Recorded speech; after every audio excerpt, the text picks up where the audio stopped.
नमस्ते यूट्यूब, मैं हूं सोहिल बेनीवाल। आप देख रहे हैं ड्राइव वाहन।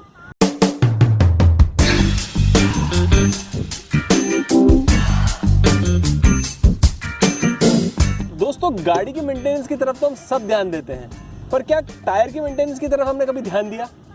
टायर गाड़ी का सबसे मेजर कंपोनेंट होता है, क्योंकि टायर ही वो एक चीज है जो रोड और गाड़ी को कांटेक्ट में रखता है।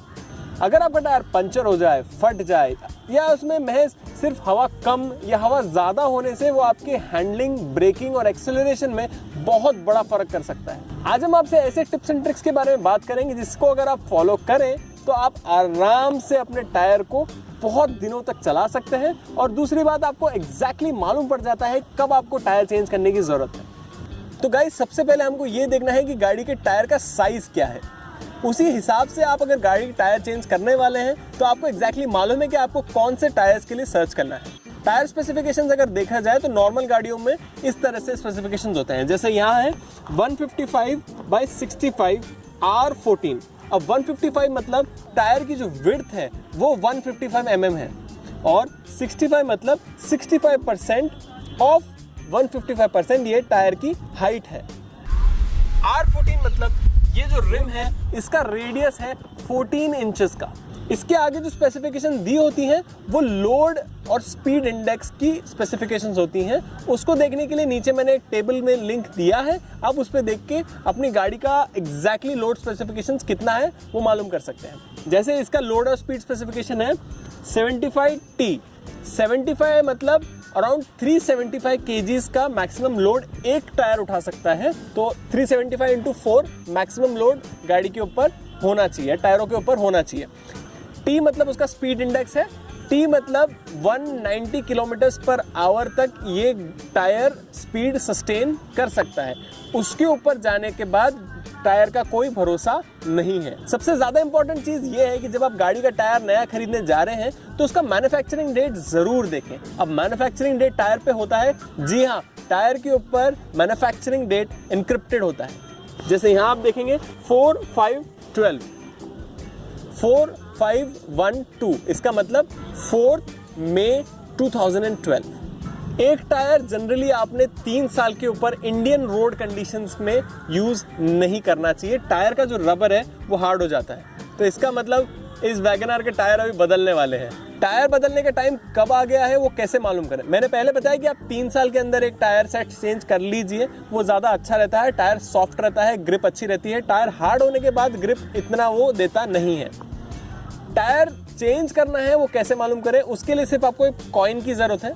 कॉइन को आप ट्रेड के बीच में चलाइए, और अगर कॉइन रोल नहीं हो पा रहा, इसका मतलब आपका टायर अब वेयर आउट हो चुका है। उसको जल्दी से जल्दी चेंज कर दीजिए, जिससे आप और आपकी फैमिली कार के अंदर सेफ रह सके।